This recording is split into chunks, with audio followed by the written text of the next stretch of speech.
আজ বানাবো কাঁচকলার কোপ্তা। নুন হলুদ দিয়ে প্রথমে এটা সেদ্ধ করে নিলাম। খোসাটা ছাড়িয়ে নিচ্ছি। খোসা ছাড়িয়ে নিয়েছি। এবার এগুলো একটু ভালো করে পেস্ট করে নেব। খুব সুন্দর করে ম্যাশ করে নেবেন।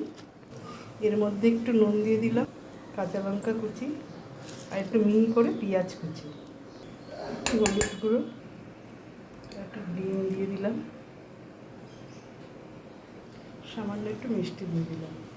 এবার এগুলো ভালো করে একটু মিক্স করব। দেখুন ভালো করে মিক্স করা হয়ে গেছে। কড়াইতে তেল দিয়ে দিয়েছি। আমি একটা চামচের সাহায্যে এরকমভাবে কড়াইতে একটা একটা করে ছেড়ে দিচ্ছি।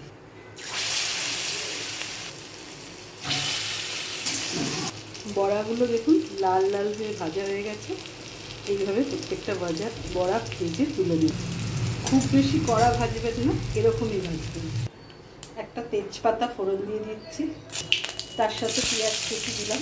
এবার একটু টমেটো দিয়ে দিলাম, একটু নুন দিয়ে দিলাম, একটু হলুদ দিয়ে দিলাম, কাঁচা লঙ্কা দিয়ে দিলাম, একটু আদা বাটা দিয়ে দিলাম, জিরে বাটা, কাশ্মীরি লঙ্কার গুঁড়ো, একটু দই দিয়ে দিচ্ছি।